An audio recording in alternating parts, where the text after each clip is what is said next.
하나님의 말씀은 출애굽기 2장 16절부터 25절입니다. 우리 다 같이 큰 음성으로 합독하십니다.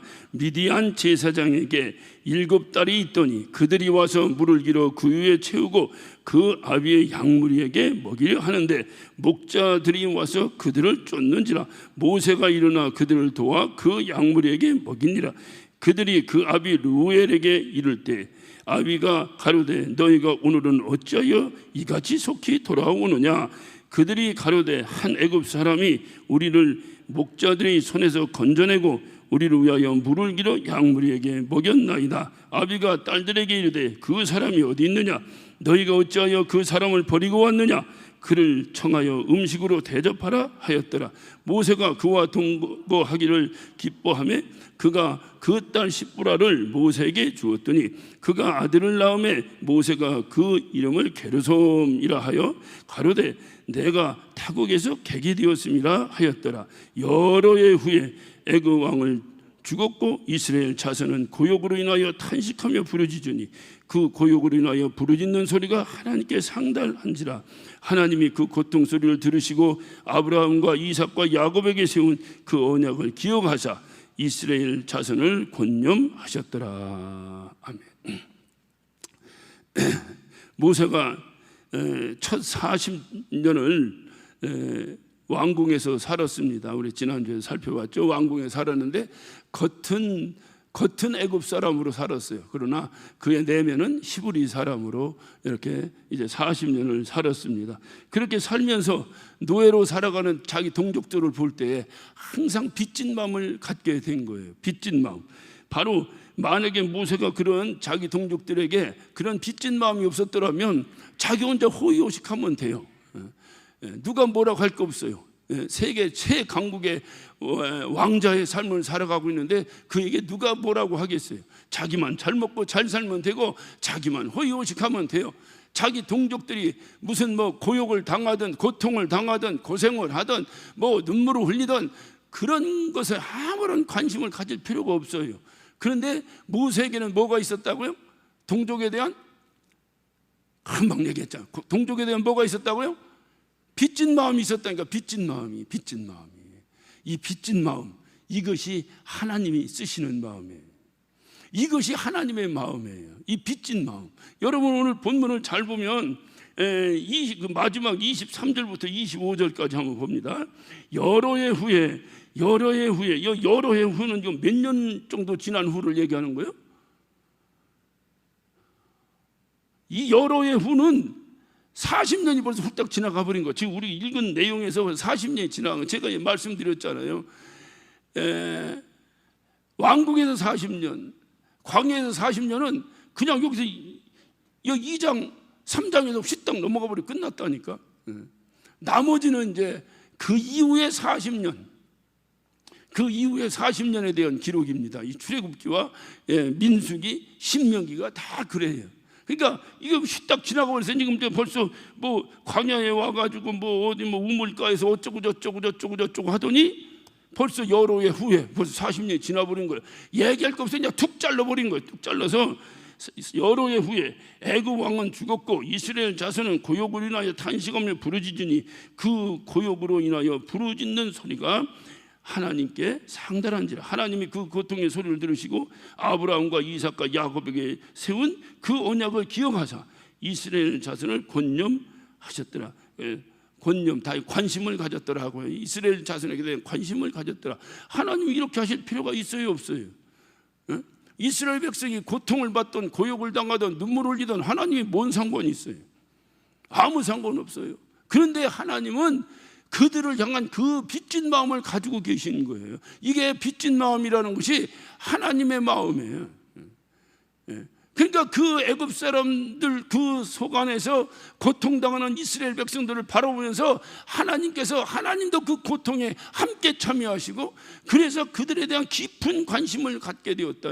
그 관심이 바로 뭐냐? 누구는 관심은 있는데 뭐를 안 한다고 또 이런 궤변을 논하는 사람도 있어요. 관심이라는 건요, 그에 대한 사랑의 표현입니다. 관심이라는 건요, 그에게 어찌하면 내가 어떤 그의 어려움과 고통과 고난에 함께 동참하는 거예요. 그러니까 하나님께서 관심을 가진 거예요. 하나님 관심 가질 이유도 없어요. 어찌 보면은 이스라엘 백성들은 자기의 선택입니다. 그럼에도 불구하고 하나님은 그들의 고통 가운데 관심 가져주시는 거예요. 그 관심 가져주신 그것이 그 이후에 수천 년이 지난 이후에 그분께서 당신의 아들을 이 땅에 보내시고, 그래서 그 이 땅에 오신 예수 그리스도 말미암아 죄 가운데서 영원히 죽을 수밖에 없는 우리들에게 관심 가져주시고 그 아들을 이 땅에 보내셔서 우리를 살려내신 거예요. 그것이 성경의 구원사예요. 그러니까 이 빚진 마음이라는 것이 참으로 중요해요. 빚진 마음이. 그러니까 모세에게도 이 빚진 마음이 있었던 거예요. 본인의 겉모습은 애굽 사람인데 속 내면은 히브리 사람으로 살고 있어요. 그러면서 자기 동족이 고역당하고 고통당하는 모습을 볼 때 빚진 마음을 가진 거예요. 그 빚진 마음을 하나님이 탁 잡으신 거예요. 그 마음이. 그러니까 예수 믿는 사람은 나만 잘 살면 되는 게 아니에요. 나만 고통 없으면 되는 게 아니에요. 우리가 지금까지도 우리 어떤 사랑하는 성도들의 고통 가운데 있는 성도를 위해서 기도합니다. 그런 걸, 그래서 성경에 그런 걸 중보기도라 그래. 중보기도. 너만 잘 살면 되는 게 아니다 이 말이에요. 함께 그 고통에 참여해서 그들을 위해서도 기도하고 함께 눈물을 흘려주고 그래야 된다 그 말이에요. 그 욥기의 내용이 그거 아닙니까? 이것이 성경에서 우리에게 알려준, 이것이 하나님의 마음이에요.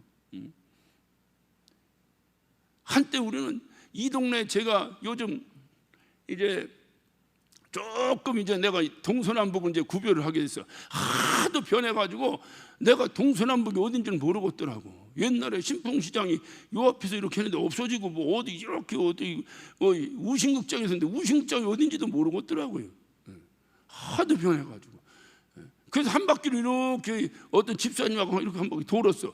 야, 이 동네가 어디냐고 이렇게 보랬더니 옛날에 기억했던 뭐 영신교회도 있고 등대교회도 보이고 신풍교회 무슨 도림교회 뭐 신길교회 이런 게 보이더라고. 이렇게 보이더라고.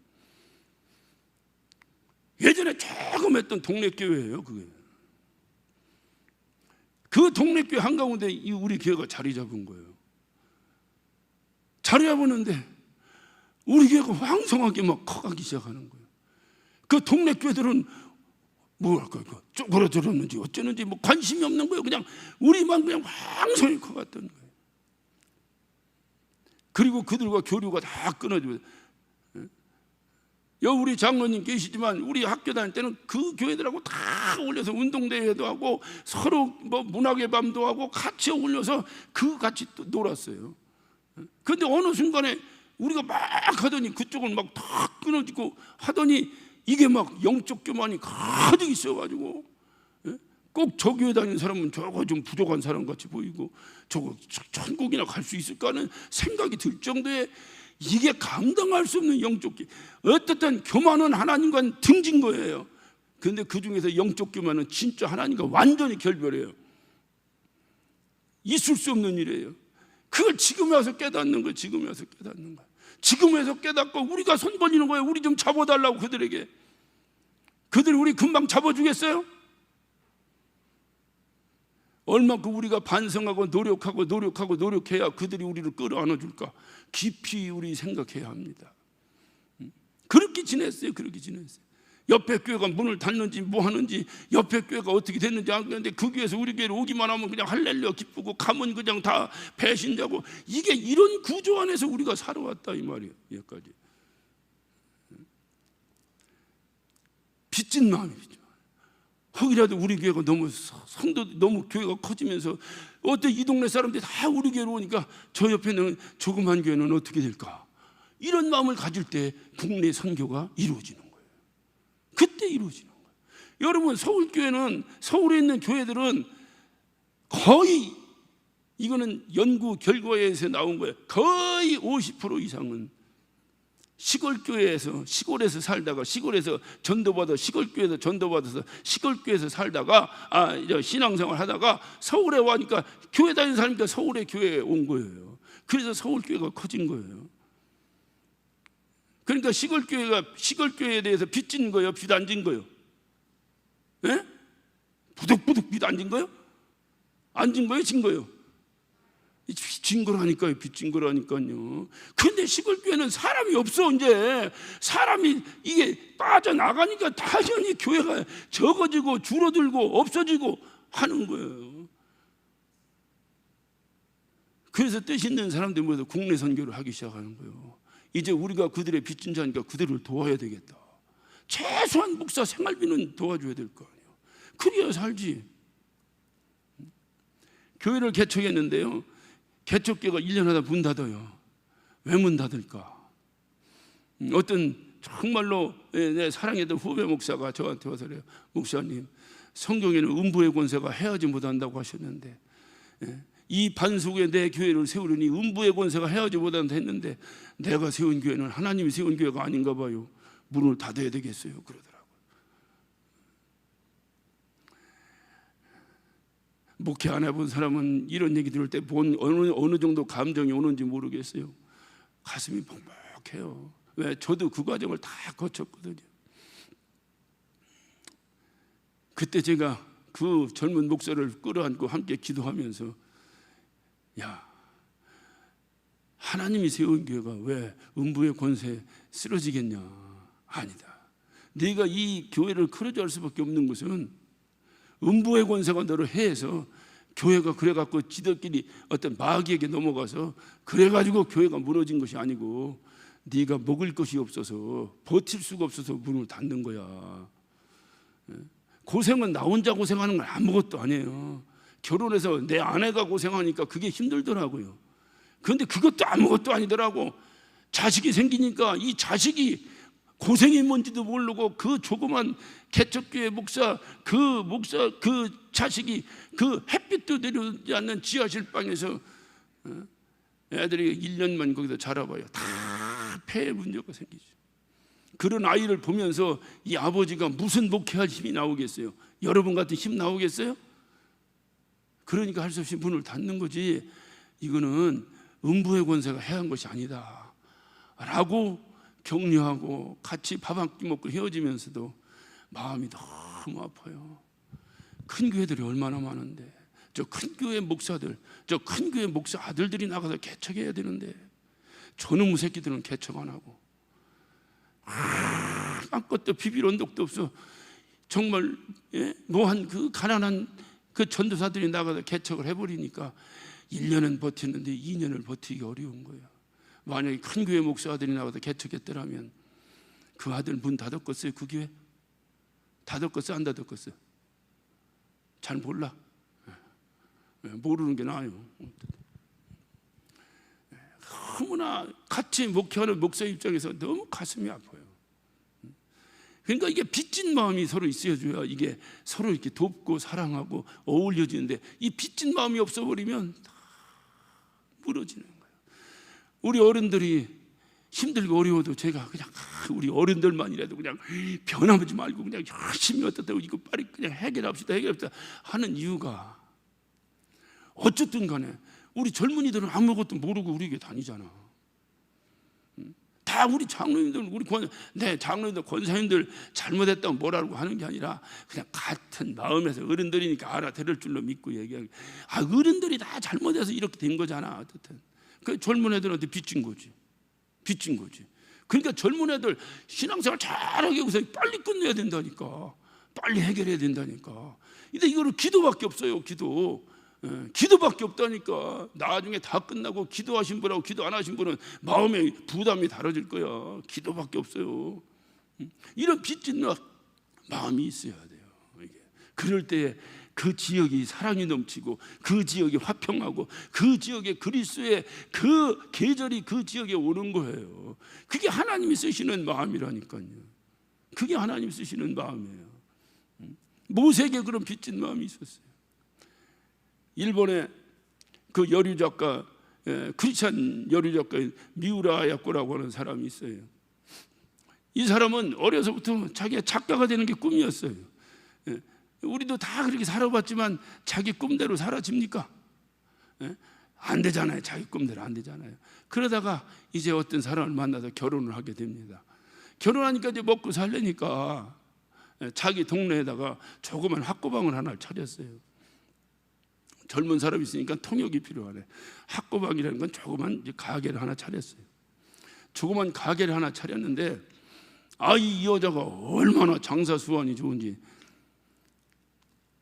이게 저도 이게 비즈니스 하시는 분들 많이 봤지만 기술이 있다고 해서 비즈니스 잘하는 것도 아니고 비즈니스는 비즈니스 잘하는 사람들이 있더라고. 그 달란트가 있더라고.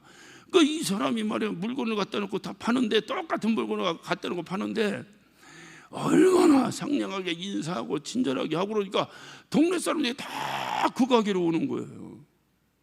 그래서 제가 얘기하잖아요. 인사만 잘해도 목회는 반은 먹고 들어가.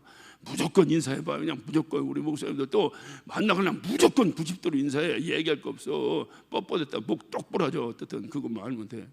무조건 인사해. 인사하면 뭐라고 안 해. 그러니까 이 미우라 아야코가 장사하면서 얼마나 친절하게 했는지 동네 사람이 다 그 가게로 오는 거예요. 그래갖고 다른 그 가게로 오니까 그럼 다른 그 가게는 어떻게 됐겠어요? 쪽박을 차기 시작하는 거예요. 문을 닫기 시작하는 거예요. 그러면 할렐루야잖아. 하나님 우리 가게만 축복해 주셔서 감사합니다. 그게 오늘날 우리들의 심보 아니에요? 그런데 이 미우라 아야코에게는 정말 빚진 마음이 있었어요. 내가 여기서 장사를 좀 못했으면 같이 먹고 살았을 텐데 내가 어떻게 장사를 너무 잘해가지고 저 옆 가게도 망하고 옆 가게도 망하고 옆 가게도 망하고 나만 잘 되니까 할렐루야 나만 11조를 많이 했나 헌신을 많이 했나 할렐루야 감사하다 이런 유치한 생각하지 않은 거예요. 미안한 거예요. 미안해.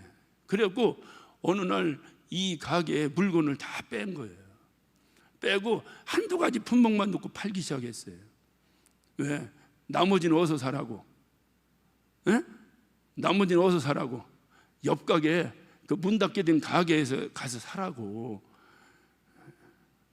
그러니까 당연히 물건이 이 집은 없고 저 집은 있으니까 그쪽으로 가게 되고 미우라 아야코가 하는 가게는 없는 거예요. 손님이 이제 안 오는 게 아니라 적어진 거죠. 이제 그 필요한 것만 사러 오니까. 그때 이 미우라 아야코가 그 장사 잘 되는 가게니 얼마나 바쁘게 살았겠어요. 근데 갑자기 장사가 이제 안 된 것이 아니라 어떻든 이제 물건을 줄였으니까 손님이 적게 오니까 조금 시간이 나기 시작했어요. 그때 자기 자신을 돌아본 거예요. 내가 어렸을 때 꿈이 장사가 아니었는데. 그리고 앉아서 글을 쓰기 시작했어요.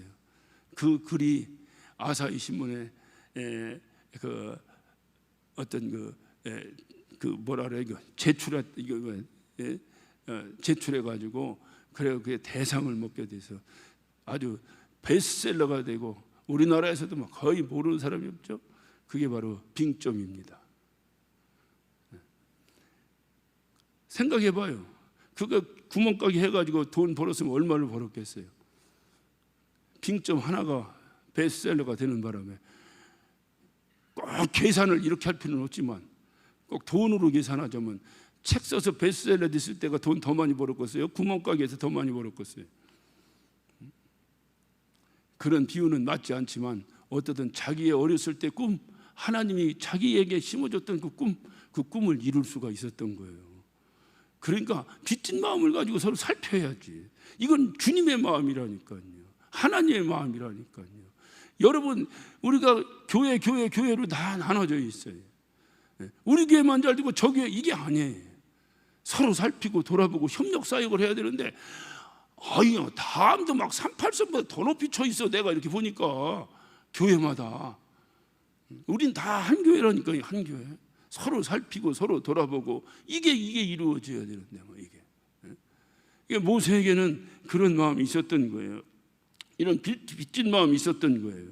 그러니까 그가 40살 되던 어느 날 그에게 일어났던 살인 사건이 있었어요. 그 모세의 살인 사건은 바로 이 빚진 마음에서 일어난 겁니다. 이 내면에 형성되어 있던 빚진 마음이 자기 동족이 애굽 사람에게 두드려 맞는 것을 보고 폭발해 버렸던 거예요. 이 빚진 마음에 이 사건으로 해서 어떻게 됐습니까? 모세는 바로를 피해서 광야로 도망갑니다. 그 선택한 광야가 미디안 광야예요. 오늘날로 말하면 사우디아라비아입니다. 이쪽으로 도망간 거예요. 미디안 광야로. 그 미디안 광야에 그가 도망갔는데, 오늘 이제 그게 그 도망갔는데 거기서부터 오늘 본문이 시작돼요. 자, 이제 뭡니까 왕국의 40년은 끝난 거야. 왕국의 40년 이미 이제 15절에서 끝나버렸고, 16절 미디안 제사장에게 7달이 있더니 그들이 와서 물을 길어 구유에 채우고 그 아비의 약물에게 먹이려 하는데 목자들이 와서 그들을 쫓는지라 모세가 일어나 그들을 도와 그 약물에게 먹이. 이거 뭐 어렵게 얘기할 거 없어. 간단해요. 어떤 제사장의 딸이 7이 있어. 와, 또 그 집도 딸 많이 낳네. 7 있는데 이 7 딸이 자기 아버지 양들을 먹이기 위해서 물을 기르러 온 거예요. 양물 들고 양 물도 먹이고 그 다음에 물도 길어 가야 먹고 살 거 아니야. 광야에서 제일 중요한 게 물이잖아요. 그러니까 우물에 물을 길러 온 거예요. 왔는데 그 동네 다른 목자들이 옛날에 우리 형들 생각나네, 그죠? 그 여학생들 지나가면 괜히 말에 약 올리고 해파람 불고 하던 그런 형들 생각나네. 난 안 했어. 우리 형들이 했어. 근데 이 목자들이 와가지고 여자들이 우르르 와가지고 그 물을 기르려고 하니까 방해를 놓은 거예요. 못하게. 이때 또 의협심의 강자인 모세가 그걸 본 거예요. 그런데 그 제사장의 딸들은 모세를 애굽 사람으로 본 거예요. 그러니까 40년을 애굽 사람으로 살아왔으니까 그 사람들이 볼 때는 복장이나 이런 거 보니까 애굽 사람으로 본 거죠. 그러니까 이 모세가 버뜩 일어서 얌얌얌얌 어떻게 해서 딱 처리해버리고 그 7 여자들에게 물도 잔뜩 길어주고 양들도 마음껏 물을 먹게 하고 이래서 보낸 거예요. 그러니까 이 아비가 보니까 어느 날보다 더 빨리 왔거든. 빨리 오니까 이 아비가 야 니들 어떻게 이렇게 금방 왔냐 하니까 저저저저저저저저 해서 애굽 사람이 이렇게 도와줘서 그래서 내가 쉽게 이렇게 물을 길고 양도 다 물 먹이고 왔습니다. 아버지가 얘기하면 어쩌게 그 사람을 그냥 보내느냐, 밥이라도 한 끼 먹여야 될 거 아니냐. 그래서 집으로 초청한 거예요. 이런 우연의 곡절, 어찌 인간적으로 하면 우연의 곡절이지만 우리 크리스찬들은 우연이라고 말하면 안 된다고 제가 말씀드렸죠. 이 하나님께서 이 모세가 광야로 도망 나올 때는 모세는 어떤 마음으로 나왔겠어요? 광야에 나가면 어느 날 어떤 우물이 나올 것이고 그 우물에는 7 여자가 나올 텐데 내가 7 여자를 도와서 물을 잘뜩 먹이게 하면 그 여자의 집에 가서 밥을 얻어 먹고 그러다 보면 그 중에 하나와 결혼해서 이런 생각하고 광야로 튀어나왔겠어요? 하나님이 하시는 일이에요. 모세 입장에서 우연인지 모르지만 우리는 결과를 다 알고 나서 볼 때 하나님께서 그 우물가에서 7 여인을 만나게 해주셨잖아요. 그래서 모세의 광야 생활이 시작되는 거예요. 그러니까 이제 몇 살이야 이제? 41살. 40살이라고 해도 41살이라고 얘기했거든. 40년 지난 이후의 삶이 이 우물가에서 시작되는 거예요. 이렇게 해서 광야에서 살기 시작하는 거예요. 그래서 이제 그 아비 이드로가 보니까 자기하고 잘 어울려 살거든. 모세가 왜 잘 어울려 살았겠어? 그 집밖에 없어. 살 집이 자기가 광야에 뭐가 있어? 감춰둔 게 있어? 뭐가 있어? 모세가 광야로 튀어나왔을 때는 모세의 마음은 지 어머니가 모세를 3달 동안 기르고 갈대바구니에 담아서 그리고 그 어떤 나일 강가에 자기 아들을 버릴 때 그 심정과 동일한 심정이다 그 말이에요. 40년을 왕자로 살았어요. 호요시가며 살았어요. 고생이란 건 모르고 살았어요. 그랬던 사람이 느닷없이 광야로 튀어나올 때는 어떤 마음이었겠어요? 하나님 책임지시오. 그거밖에 뭐 있겠어요? 그거. 나는 하나님이 나에게 심어준 시부리 정신 가지고 내 동족이 두드려 맞길래 두드려 팼는데 어떻게 급소를 맞아서 어쩌는데 죽었습니다. 내가 내 잘 먹고 살라고 죽인 게 아닙니다. 그런데 그것 때문에 지금 내가 이 왕국에서 쫓겨나게 생겨 내가 도망가 광야로 가니 이제 하나님 당신이 책임지시오. 자기 어머니의 믿음이 그대로 가는 거예요. 아들한테 무슨 대책도 없이 하나님 당신이 책임지시오 하고 광야로 튀어나온 거예요. 광야로 태어나왔는데 이렇게 조차 해서 거기서 색시도 얻고, 그리고 거기서 아들을 하나 탁 낳아. 모세가 광야로 나올 때 거기 가서 결혼해서 아들 낳을 생각 조금이라도 했겠어요? 어떻게 하면 거기서 굶어 죽지 않을까? 어떻게 하면 내가 거기서 살까? 막막한 상황 속에서 여기 있어도 죽고 광야에 나가도 죽는데 그래도 광야로 나가보자. 여러분 가만히 한번 생각해 보세요. 이거는 그냥 한번 생각해 봐. 그냥 머리다 내려놓고. 모세에게 있어서 왕궁이 더 안전이야, 광야가 더 안전이야? 예? 다 내려놓고 한번 생각해 봐요. 만약에 모세가 왕궁에 계속 있었더라면 점점 시간이 흐를수록 이복도 아니고 뭡니까? 자기는 양자로운 사람이에요. 양자로운 사람, 하나님이 모세에게 얼마나 지혜를 주시고 얼마나 능력을 줬겠어요. 다른 거기 있는 왕자에 비해서 뭔가 도드라지지 않았겠어요? 그러면 수많은 왕자들이 모세를 호신탐탐 죽이려고 노리고 있었을지 몰라요. 오히려 광야로 태어난 곳이 모세에게는 안전한 곳이에요. 광야가 하나님께서 인도하신 곳이 훨씬 안전합니다. 할렐루야. 그리고 광야로 나와서 자기가 이렇게 거기서 결혼하고 아들까지 낳았는데 아들 이름이 게르솜이라. 게르솜은 뭐냐? 나그네다. 나그네. 내가 광야에 와서 객이 되었다. 나그네라. 이와 같이 모세의 광야의 삶은 한마디로 나그네의 삶을 사는 거예요. 나그네의 삶. 여러분, 나그네의 삶이라는 게 어떨까요? 여러분, 이 한국 땅 좁은 땅에서도 고향을 떠나서 객지로 왔을 때, 객지 생활할 때 여러분 마음이 어때요? 외국에 나가 사는 이민자들의 삶이 어떨 것 같아요?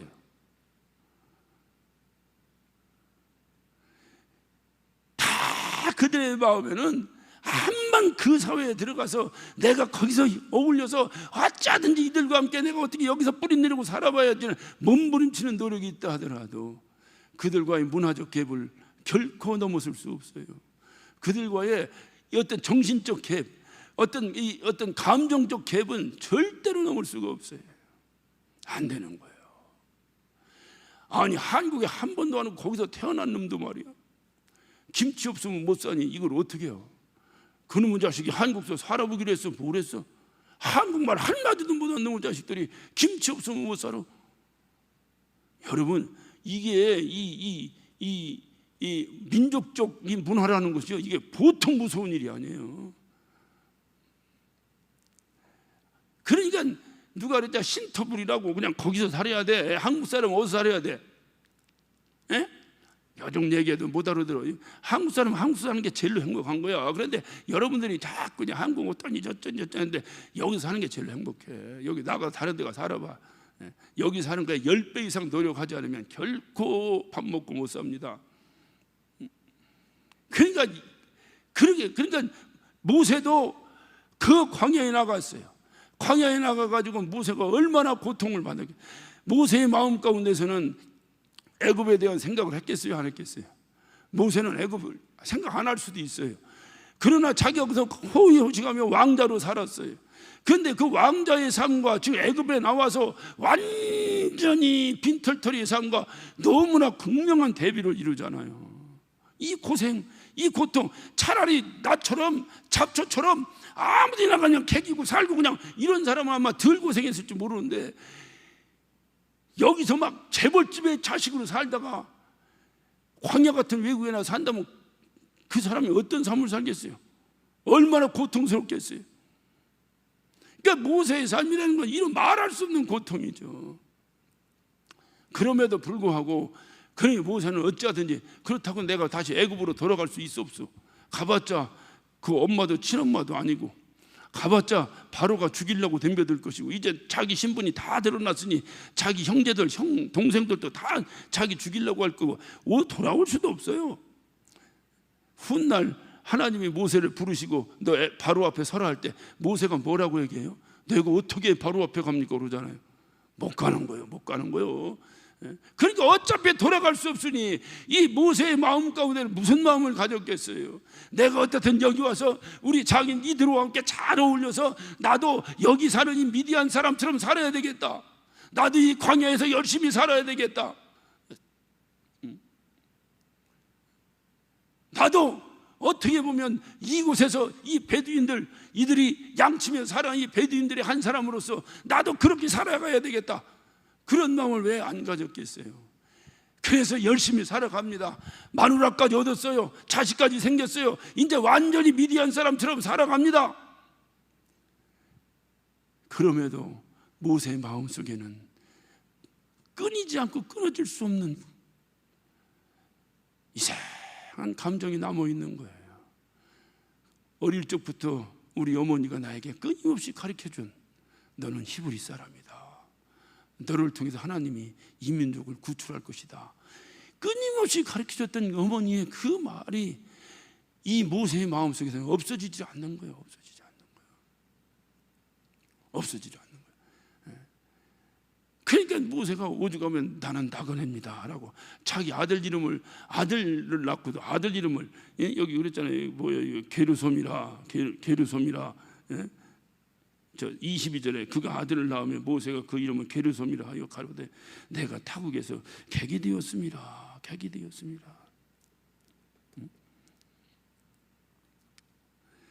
그러면서 모세는 그냥 그 광야 생활을 그런 갈등 속에서 하면서 어찌하든지 내가 애굽으로 돌아갈 수 없으니 이 광야에서 내가 어떻든 내가 자리를 잡아야 되겠다. 얼마나 몸부림치며 적응하려고 몸부림쳤겠어요.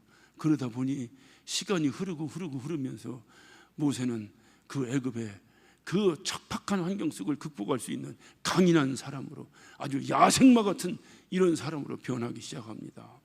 완전히 이 미디안 사람들 같은 그런 어떤 광야에 딱 맞는 어떤 이 육체나 정신이 이런 어떤 광야에 딱 맞는 야생마 같은 삶으로 강인해집니다. 그뿐 아니라 광야의 지형과 기후 익숙해집니다. 광야 생활을 통해서 그는 정말 광야에 사는 법이 무엇인지를 그는 40년 동안 터득해 나가기 시작했습니다. 이것이 모세가 광야 생활을 하는 40년의 기록의 전부예요. 없어요. 이거 끝이에요. 여러분에게 물어볼게요. 만약에 모세가 왕궁에 있을 때 하나님의 부름을 받았더라면 출애굽을 성공시킬 수 있었을까요? 그래서 오늘의 말씀의 제목은 모세의 연단입니다. 연단이에요.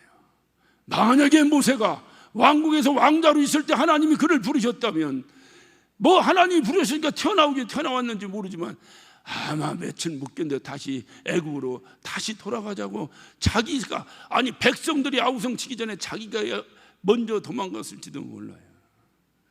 40년의 광야의 그 방랑의 길을 견딜 수 있도록 기가 막히게 하나님이 40년 훈련을 시키는 거예요.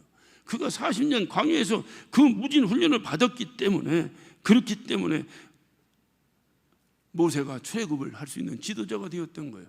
그러니까 다시 말하면 모세의 광야의 생활이라고 하는 것은, 광야의 40년이라고 하는 것은 모세로 하여금 모세가 될 수 있는 꼭 필요한 시간이다.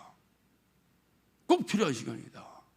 신기하게 남의 얘기는 잘 알아들어요. 우리의 광야도 내가 나되게 하는 꼭 필요한 시간이다. 꼭 필요한 시간이다. 우리도 살아가다 보면 인생의 광야를 만나요. 너나 할 것 없어. 우리는 지금 감당할 수 없는 광야를 길을 걷고 있어요. 애굽 사람들 외칩니다. 내가 죽을 자리가 없어서 여기 끌고 왔느냐? 내가 먹을 것 애굽에 있었으면 더 잘 먹을 뻔했는데 여기 먹을 것도 없고 이게 뭐냐? 하듯이 우리도 끊임없이 금방 끝날 줄 알았더니 이게 뭐 하는 거냐? 맨날 뻥만 치고 이게 뭐 하는 거냐? 똑같아요. 그러면서 되돌아볼 때에 아하, 이것이 다 하나님의 은혜로라.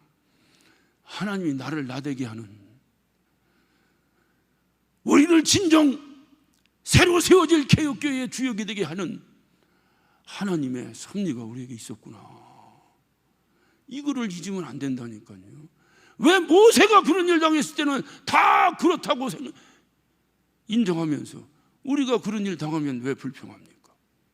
이게 연단이에요. 누구든지 연단 없으면 안 돼요. 물론 맞아요. 누구 말처럼 아버지, 훌륭한 아버지, 돈 많은 아버지 만난 것 하나님의 축복일 수 있어요. 그러나 그것은 아버지가 받은 축복이에요. 아버지가 받은 축복 아들에게 그대로 통째로 넘겼다가는 부자 3년 못 갑니다. 두고 보세요. 절대로 안 됩니다. 최소한 그 아들이 아버지가 받은 축복이 내 것이 되려면 그 아버지가 얼만큼 노력하고 얼만큼 고생하고 얼만큼 열심히 살아서 그만큼 축복을 받았는가 하는 것을 알 정도까지 그 아들의 연단이 있어야 돼요. 그런 다음에 하나님이 모세를 부르셨듯이 그 아들에게 그걸 맡기는 거예요. 그래야 그게 유지되는 거예요. 아버지가 어떻게 해서 이렇게 만들었는지, 아버지가 어떻게 해서 이렇게 부자가 되었는지, 아버지가 어떻게 해서 돈이 많아졌는지 알지도 못하고. 원래 자식들은 다 그래요. 자기가 손톱 빠지게 벌어서 생긴 돈이 아까운 거지, 세상에 제일로 쓰기 쉬운 돈이 아버지 돈이에요. 아버지가 수억을 가지고 또 소용없어요. 아들 손에 들어가면 이틀입니다. 끝나버려요. 그걸 뻔히 알면서도 부모의 마음이 그렇지는 못해요. 분명히 이놈이 연단을 받아야 된다는 걸 알면서도 부모는 그렇게 못해요. 이론적으로는 다 알면서도 실질적으로 못해요. 그래서 자식도 망하고 자기가 그토록 노력해놓은 모든 노력도 한순간에 물거품이 돼버려요. 정신 차려야 됩니다. 하나님의 방법이에요. 하나님이 급하게 지금 이 백성을 뚫어내야 되는데 40년 어떻게 기다립니까? 그럼에도 불구하고 40년을 모세를 연단시켰어요. 왜? 내 사랑하는 이 자식들 온전히 하나님이 약속하신 젖과 끓는 땅으로 인도하기 위해서 그렇게 하신 거예요. 성경에는요, 사도 바울이 나옵니다. 사도 바울이 어떤 사람입니까? 사도 바울도 그 당대에 가장 번성했던 도시 중에 하나인 다소에서 유복한 집안에서 태어난 사람입니다. 청소년기에 예루살렘으로 유학 와가지고 가장 명성이 높았던 가말리엘 학파에 가서 열심히 공부했어요. 그리고 율법 교사로 자라납니다. 결국 최고의 에리트 교육 과정을 밟았어요. 그리고 그는 율법 학자의 반열에 들어섰어요. 오늘로 말하면 세계적인 명문 대학을 나왔어요. 하나님이 쓰셨어요? 안 쓰십니다. 어디다 씁니까? 그따위로 어디다 씁니까? 호의호식이나 하던 자가 하나님 앞에 어떻게 쓰임받아요? 그래서 이가 다메섹 도상에서 예수를 만납니다. 기가 막힌 일이 벌어져요. 예수 만난 다음에 3년 동안 광야에 갑니다. 광야에 가서 광야의 교육을 받아요. 광야의 교육을. 그리고 그가 드디어 하나님께 쓰임받기 시작합니다. 모세에게, 바울에게 만약에 이 광야가 없었더라면 과연 하나님께 쓰임받을 수 있었을까? 이 광야가 없었더라면 과연 그가 하나님 앞에 쓰임받을 수 있었을까? 바울은 그 광야에서 그는 이렇게 고백합니다. 그 광야 생활이 있었기 때문에 바울은요, 자, 우리 봅시다. 고린도 후서 한번, 바울은 사역하면서 어떻게 사역했는 걸 봐요. 고린도 후서 11장, 고린도 후서 11장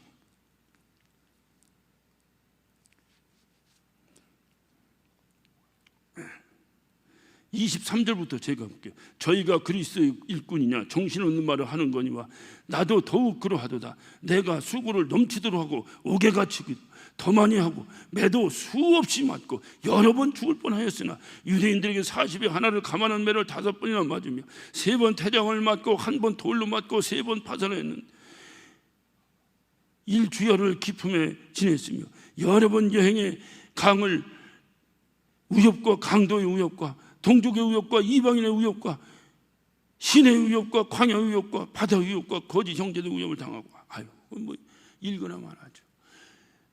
만약에 바울에게 그 광야의 기회가 없었더라면 이런 고통 가운데서 바울이 목숨 내놓고 주의 일을 할 수 있었을까요? 그렇게 할 수 있었던 중요한 비결이 여러분 잘 아시는 말씀이요, 빌립보서 4장을 봅시다. 빌립보서 4장, 자 11절부터 봅니다. 내가 궁핍함으로 말하는 것이 아니라, 그러니까 내가 궁핍함으로 말하는 것이 아니라 하는 소리는 뭐예요? 지금 궁핍하다는 거요, 팔자가 늘어졌다는 거요. 예?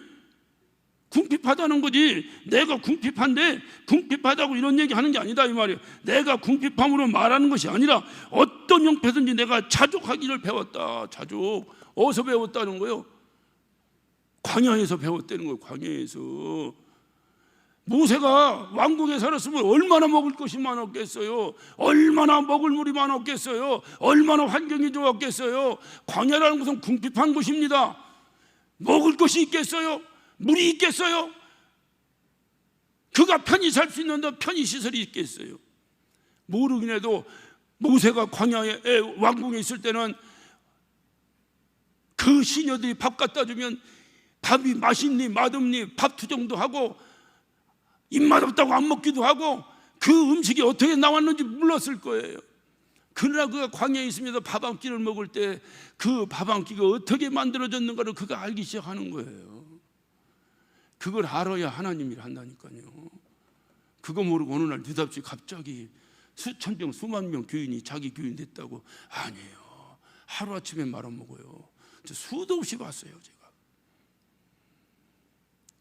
여러분 정신 차려야 돼요. 정신 차려야 돼요. 여기 봐요. 그러니까 그는 일체의 자족의 비결을 배웠다. 이 자족이 뭐요? 스스로 만족. 어디서 만족했느냐 보니까 자 12절, 내가 비천에 처할 줄도 알고 풍부에 처할 줄 알고 모든 일에 배부르며 배고픔과 풍부와 궁핍에도 일체의 비결을 알았다. 일체의 비결을 알아. 무슨 일체의 비결? 자족의 비결을 알았다. 배고파 보기도 하고 배불러 보기도. 배고파도 만족, 배불러도 만족. 어떤 형편인지 일체의 자족의 비결을 배웠다. 그 비결이 바로 뭐냐? 내게 능력 주시는 자 안에서 내가 모든 것을 할 수 있다. 그거요. 그게 이 말씀이에요. 바울에게 있어서 광야 생활이 없었더라면 이런 고백이 나왔겠어요? 모세에게서 광야가 없었더라면 어떻게 그 많은 백성들을 이끌고 하나님의 그 엄청난 사역을 감당할 수 있었겠어요? 할 말은 많은데 시간이 또 다 갔네.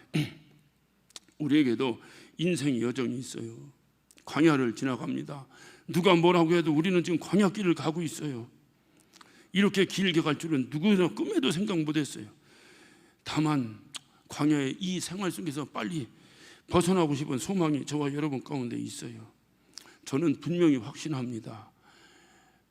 모세가 40년의 광야 생활 가운데서 지금 거의 다 광야 생활을 마치고 여리고 땅 건너편, 여리고를 바라볼 수 있는, 젖과 꿀이 흐르는 땅을 바라볼 수 있는 건너편 모압 평야에 도착합니다. 40년이 다 돼서 도착합니다. 저는 우리의 광야 생활이 이제 모압 평야에 도착했다고 확신합니다. 확신합니다. 이제 머지않아 요단강을 건너 우리의 일은 마무리가 될 것입니다. 저는 확신해요. 제가 기도하면서 확신합니다. 문제는 뭐냐? 이스라엘 백성들이 원래 3년 정도 지나가지고 가데스 바네에 도착했습니다. 모세가 12명의 정탐꾼을 보냈어요. 전부 부정적인 얘기라고 돌아옵니다. 이 부정적인 얘기를 하는 이 사람들 때문에 다 들어갔다가 다시 빽해가지고 40년을 헤맨 거예요. 우린 지금 다 요단강가에 와 있어요. 이제 건너면 됩니다. 그런데 확신할 수 없는 것은 또 하나님이 우리의 훈련이 다 끝나지 않았다고 판단하셔서 다시 또 빽할까 봐 걱정인 거예요. 모세나 이스라엘 백성들은 몰랐으니까 그렇게 했다고 하고 우리는 모세를 보고 알았잖아요. 훈련이 끝나면 하나님의 약속이 이루어질 것이라는 거 우리는 알잖아요. 알아요, 몰라요? 그렇다면 하나님, 내가 이제 훈련 끝났습니다. 하나님, 나에게 빨리 주님이 약속하신 젖과 꿀이 있는 땅을 허락해 주시옵소서. 이것이 우리의 기도가 되어야 되는데 여전히 되긴 멀디요. 되긴 멀디요. 5년 되나도 안 되는데 되긴 멀디요.